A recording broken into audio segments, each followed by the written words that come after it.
फिर भगवान कहते हैं, हे गरुड़ जी महाराज, महता पुण्य जोगेन मानुषं जन्म लभते तत्प्राप्य न कृता धर्म कीदृशं हि मया कृतम्। महता पुण्य जोगेन मानुषं जन्म लभते। मानव शरीर सज्जनों 84 लाख जोड़ियां हैं, जिनमें से 83,99,999 जो है उसके अंदर मानव जोड़ी नहीं है। 84 लाखवां जोड़ी सबसे अंतिम दरवाजा है। इसी से आप भगवत प्राप्ति कर सकते हैं। अगर भगवत प्राप्ति नहीं हो पाई, देखिए श्रीमान विष्णुवारी जी की तरफ से मेरे मामा जी भी हैं, 50 रुपए का दान समर्पित हुआ। भगवान इनके समस्त परिवार जन का कल्याण करें और वृंदावन बिहारी लाल की जय। सज्जनों, तो महता पुण्य जोगेन मानसं जन्म लभते। सज्जनों, अब देखिए, अगर आप बैंक से 2-2 हजार निकालिएगा, अगर 2 लाख भी है, तो जब धीरे धीरे 100-200 हजार निकालिए, खत्म हो जाएगा, पता भी नहीं चलेगा कि कब निकाले इतना पैसा और कब खत्म हो गया। लेकिन अगर एक साथ आप 2 लाख निकालें तो कुछ ना कुछ तो काम हो जाएगा। पैसा तब भी निकला जब आप 2-2 हजार निकाले। अगर एक साथ निकाले फिर भी 2 लाख निकला, लेकिन इसमें काम हो गया।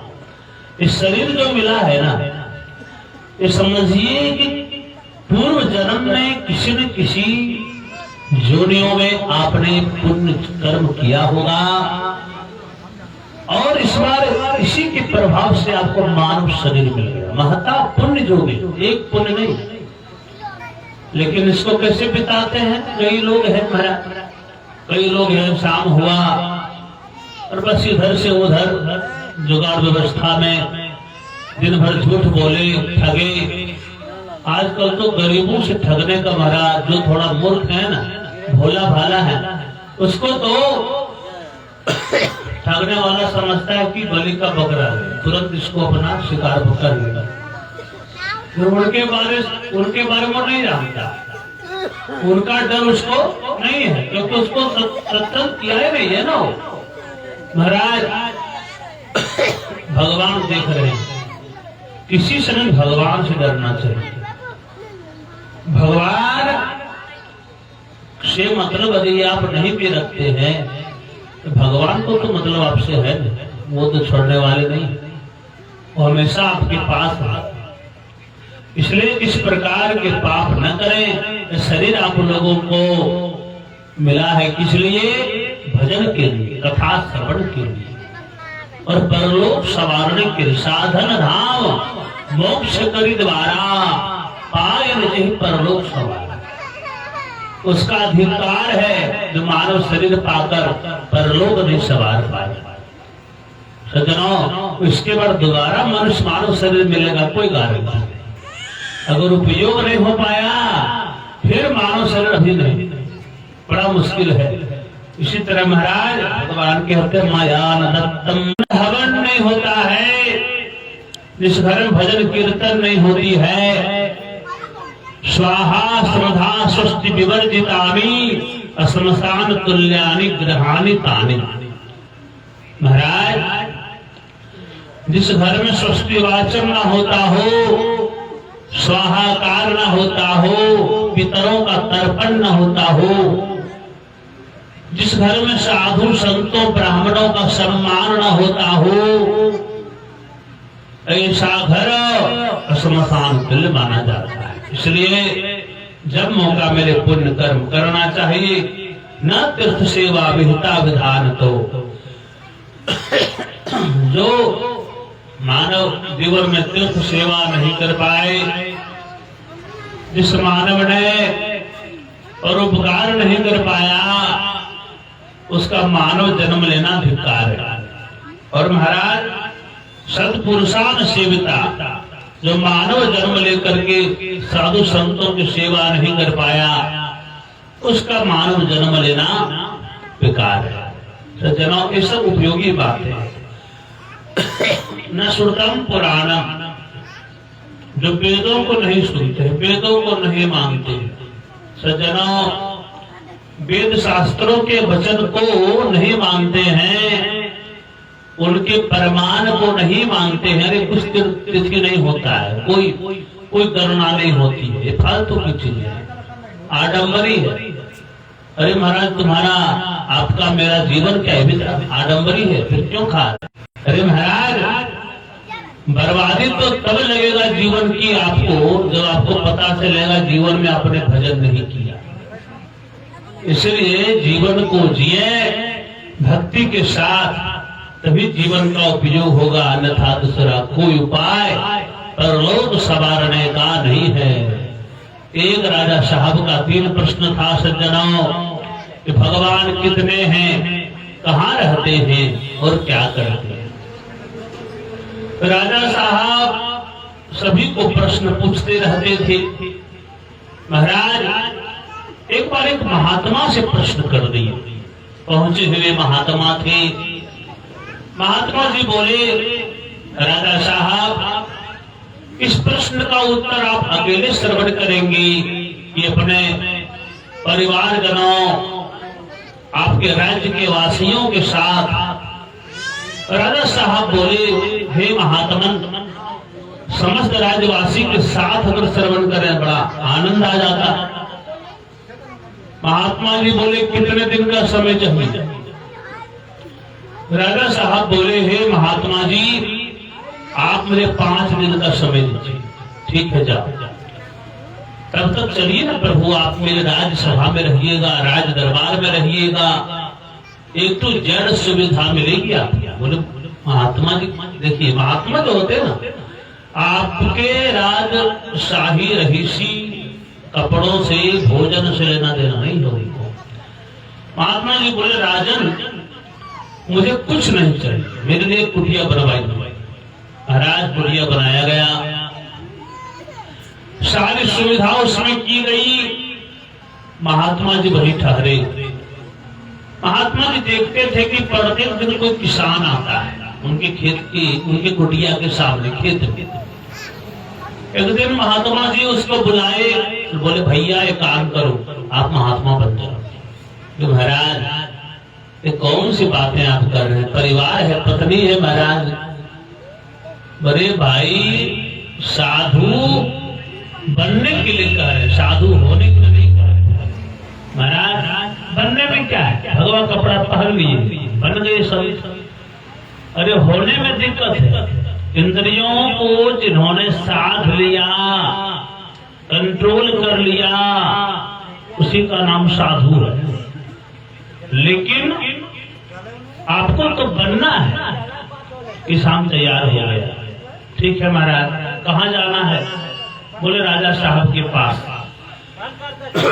महाराज, राजा साहब के पास, और यदि वो दंड दे देंगे तो क्रोधित हो गए कि किसान होकर के साधु बनते हो, और फांसी पर लटकाने का सजा दे दे तो महाराज बचाइएगा ना? महात्मा जी बोले, सब बचाऊंगा, तुम चिंता मत करो, मैं तुम्हारा चेला बन जाता हूँ, तुम मेरा गुरु बनो। चलो चल गए महाराज। किसान डर रहा था कहीं राजा साहब का मूड न बिगड़ जाए। पहुंचे दरबार में, लाइए महात्मा जी, स्वागत है आपका। मेरा प्रश्न पहला है, भगवान कितने हैं? तो किसान तो गुरु बना था और गुरु जी चेला। अब तो किसान का हड़बड़ी शुरू हो गया। अब किसी तरह गुरु जी जो सिखाए थे बोलने के लिए कि कुछ भी पूछेगा तो कह देना, इस प्रश्न का उत्तर मेरा चेला देना। इस प्रश्न का उत्तर मेरा चेला दे देगा। किसी तरह वो बात बोल दिया किसान ने, इस प्रश्न का उत्तर तो राजा साहब ये मेरा चेला दे देगा। अरे महाराज 5 दिनों तक आपने प्रतीक्षा करवाया और आज कहते इस प्रश्न का उत्तर मेरा चेला दे दिया, आप कैसे कहे? अब किसान थरथराने लगा कि अब बस आ गया मेरा समय नजदीक। तुरंत ये राजा साहब क्रोधित होंगे और अचानक कहिए ना कह देंगे जाओ इसको फांसी पे लटका दो। इशारे से प्रणाम की गुरुजी महाराज को। गुरुजी महाराज बोले हाँ मैं दे सकता हूँ, तो क्या प्रश्न है? बोले भगवान कितने हैं? महाराज अब उस समय जो है महात्मा जी बोले राजा साहब आप जाके कुछ मोतियों को लाइए। मोतियां हैं आपके पास? राज दरबार में रहती है महाराज, ले आए। महाराज राजा साहब बोले गिनती करिए। गिनती किए महाराज, एक मोती को उठाए राजा साहब, बाएं हाथ में रखे, बोले 1, फिर दूसरा मोती उठाए, बोले 2, फिर उठाए, बोले 3, फिर उठाए, बोले 4। महाराज अब गिनती नहीं करना जानते, आपको गिनती के बारे में पता नहीं है। लोग कैसे महाराज? महाराज गिनती फिर से करिए। 1 उठाए, बोले 1, फिर 1 उठाए, बोले 2, बोले 2 कहाँ है? वो 1 ही तो आप रख रहे। फिर 1 उठाए, बोले 3, बोले 3 कहाँ? 1 है। अब ध्यान से देखिए उसको, वो 1 ही है। और आप जितने बार रख रहे हैं उस आवृत्ति को आप बोल रहे हैं, वो तो 1 ही है। एको ब्रह्म द्वितीयो नास्ति, 2 ब्रह्म नहीं है, वो 1 ही है। अब जितने रूप में, जितने आकृति आकार में देखते हैं उतनी गणना हो जाती है, वो है 1 ही। एको ब्रह्म द्वितीयो नास्ति। बोल वृंदावन बिहारी लाल की जय। सज्जनों राजा साहब समझ गए। फिर बोले भगवान कहाँ रहते हैं?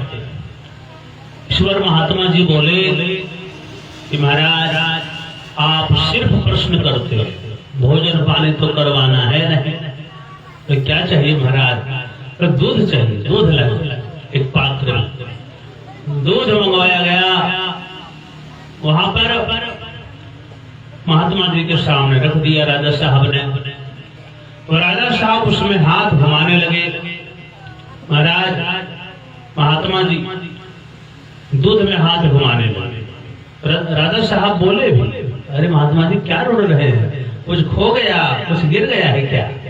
नहीं महाराज। राजा साहब मैं इसमें घी को ढूंढ रहा हूं। महाराज घी को ढूंढ रहे? हाँ हाँ, आज तक बहुत दूध पान किया हूं मैं, बहुत जगह दूध पिया हूं, आज मुझे घी खाने की इच्छा है आपके यहाँ। और मैंने सुना है कि दूध में ही घी रहता है, इसलिए घी को ढूंढ रहा हूं, मिल जाए तो कर लूंगा, भोजन पा लूंगा। महाराज घी तो दूध में ही रहती है, लेकिन इतनी आसानी से नहीं मिलती है। क्यों? महाराज पहले इसको जमाना पड़ता है दही के रूप में, उसमें महाराज मक्खन निकालना है, मक्खन को फिर तपाना है, विधिवत ढंग से आप करिएगा तब जाके घी प्राप्त होगी, सबसे अंतिम। अच्छा महाराज वही बात तो समझा रहे। जिस तरह दूध के कणकण में घृत है पर मिलती इतनी आसानी से नहीं, उसी तरह संसार के कणकण में भगवान व्याप्त हैं पर मिलते ही इतनी आसानी से नहीं। पहले ज्ञान में जमना होगा, वैराग्य में तपना होगा, अंतिम की पद्धति है, तब जाकर भगवान आपको प्राप्त होंगे। ऐसे ही माता पार्वती जी ने भी सैकड़ों वर्षों तक तपस्या किया भोलेनाथ को प्राप्त करने के लिए। ऐसे कोई मिल जाते हैं क्या? हम लोग तो सामान्य मानव, हम लोग क्या करते भगवान को प्राप्त करने के लिए? सज्जनों बिना तपस्या का कुछ नहीं होता है। हरि व्यापक सर्वत्र समाना, प्रेम प्रकट हो ही में जाना। भगवान हर जगह है, गोस्वामी जी बोले ऐसा कोई जगह नहीं जहां भगवान नहीं है। हरि व्यापक माने व्याप्त रूप से जो व्यापक है, और फिर लिखे सर्वत्र माने हर जगह। उसके बाद तुलसीदास जी को लगा ये न समझ ले हर जगह के माने कि जहाँ मंदिर हो, जहाँ तीर्थ हो, जहाँ धाम हो, वही भगवान हो हर जगह। वहां ज्यादा हो तो इधर कम हो तो नहीं, समाना हर जगह है, सर्वत्र है और समाना समान रूप से। फिर दिखाई क्यों नहीं पड़ती महाराज? बोले प्रेम आते प्रकट तो होते हैं, लेकिन कब? जब उनसे प्रेम होता है। प्रेम में बहुत बड़ी पावर है सज्जनों। इस तरह प्रहलाद जी को प्रेम था भगवान से, तो भगवान खंभे को फाड़ करके आए नरसिंह भगवान के रूप में। और नरसिंह भगवान की जय। तो उनको विश्वास था, प्रेम था भगवान से। कोई प्रेम करने वाला हो तो जरूर, जो प्रेम करे निष्काम प्रेम। हम लोग प्रेम करते हैं क्या? नहीं, हम लोग व्यापार करते हैं, लेन देन करते हैं, बिजनेस करते हैं। 4 बार भगवान का नाम लेंगे तो कहेंगे मेरा नौकरी लग गया, तो ये लेन देन हुआ, व्यापारी करना हुआ, ये प्रेम नहीं। महाराज आपको कुछ जरूरत था तो आपने भजन किया। कई लोग तो रहते हैं महाराज, जब पूछते कभी पूजा पाठ की, नहीं महाराज उसका कोई दुख नहीं आया, संकट नहीं आया जो कोई पूजा पाठ करेंगे। हम बोले धन्य है आप और आपका दुख और आपका मन। क्यों? क्या केवल दुख में ही भजन होता है क्या? नहीं महाराज, दुख में तो भजन हर कोई करता है। दुख में सुमिरन सब करे, सुख में करे न कोई, जो सुख में सुमिरन करे तो दुख काहे? दुख में कौन नहीं भगवान का नाम लेता है, लेकिन दुख जैसे कम होता है नाम भूल जाता है। एक भगत जी हनुमान जी का मंदिर गए, वहां कष्ट दिए, प्रभु घनघोर संकट में है और इतना संकट है प्रभु, संकट के आग से प्रभु हमें निकालिए। जैसे निकलूंगा 11 किलो लड्डू चढ़ाऊंगा प्रभु। मंदिर का भगत जी जो थे कष्ट दिए महाराज। उस समय के बाद फिर वो आया, बोले प्रभु, महात्मा जी बोले भगत जी उस सेठ जी से, अरे महाराज आपने कहा था 11 किलो लड्डू चढ़ाना है कि नहीं? बोले महाराज चढ़ाना तो जरूर है, हाँ आज आ गया, लेकिन अभी तो महाराज बहुत स्थिति में सुधार हो गया है, कुछ दुख अभी बाकी है, तो चढ़ाना है ना महाराज? नहीं 11 किलो तो नहीं, 5 किलो जरूर चढ़ाऊंगा, क्योंकि उतना दुख नहीं है अभी महाराज। कुछ दिन के बाद और दुख कुछ कम हो गई। अब बोले महाराज अब तो चढ़ाओ। तो महाराज दुख तो एकदम कम हो चुका है, एकदम 0 पर काट आ चुका, अब तो नया व्यापार में खोल रहा हूं, तो लड्डू नहीं चढ़ाओगे? लड्डू चढ़ाऊंगा प्रभु, जरूर चढ़ाऊंगा, लेकिन 2 किलो लड्डू चढ़ाऊंगा। महाराज 5 किलो बचे थे, इस बार 2 किलो आ गए, 11 से 5, 5 से 2। फिर कुछ दिन के बाद सेठ जी आए, क्या बात है भगत जी चढ़ाना है कि नहीं? सेठ जी बोले देखिए महाराज दुख तो मेरा खत्म हो गया है कब का ही, और नया 4 व्यापार में खोल रहा हूँ। अच्छा तो लड्डू? तो 1 किलो लड्डू चढ़ाऊंगा, लेकिन अभी नहीं, 6 महीना के बाद जब मैं कमा लूंगा, थोड़ा व्यापार और ठीक हो जाएगा, बताइए अब क्या किया जाए ऐसी प्राणियों के साथ? तो कहते कुछ और है, जब घोर संकट था तो इतना चढ़ाऊंगा उतना चढ़ाऊंगा महाराज, तो संकट कम हो गई, भक्ति भी कम हो गई, संकट खत्म हो गया, भक्ति खत्म हो गई। तो ये प्रेम का लक्षण नहीं होता है। बोल वृंदावन बिहारी लाल की जय।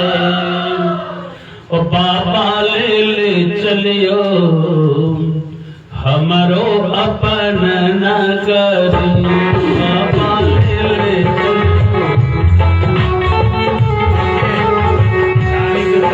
40 रुपए का दान, भगवान के समस्त परिवार जन का कल्याण करें, यही प्रार्थना करता हूँ। जय हो।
की जय। सज्जनों, किस प्रकार से सज्जनों अंतिम समय में बड़ा दुखदाई पापात्मा को होता है, वही जब जमराज पुरी पहुंचता है महाराज, जब जमराज का स्वरूप जब वो देखता है पापात्मा, कैसा स्वरूप है जमराज का? बोले पापिष्ठास्ते प्रपश्यन्ते, पापी लोग जब जमराज का स्वरूप देखता है, कैसा स्वरूप है महाराज? यम रूपम भयंकरम, भयंकर विकराल है महाराज जमराज। और क्या है उनका स्वरूप? जब बोले दंडहस्तम महाकायम महिषो परिसंस्थितम, हाथ में पास दंड लिए हुए हैं, महाकायम विकराल शरीर है और महिष के ऊपर विराजमान है महाराज। महिषो परिसंस्थितम, और कैसे महाराज? निर्घोष कज्जलाचल सन्निभम, महाराज प्रलय के समान उनका स्वरूप है। कज्जलाचल सन्निभम, पूरा काला है महाराज। और विद्युत प्रभायुधैर भीमम सदभुज संयुतम, 32 भुजाओं से युक्त है महाराज। यमराज 32 भुजाओं से युक्त है। और जोजन विस्तारम, 3 जोजन लंबा चौड़ा उनका शरीर है। वापी तुल्य विलोचनम, उनका आंख कैसा है? बड़े बड़े तालाब के समान, कुएं के समान भरा। और दंष्टा करालवदनम रक्ताक्षम दीर्घनासिकम, विकराल बदन है महाराज, आंखें लाल लाल है और उनकी नासिकाएं बड़ी है महाराज।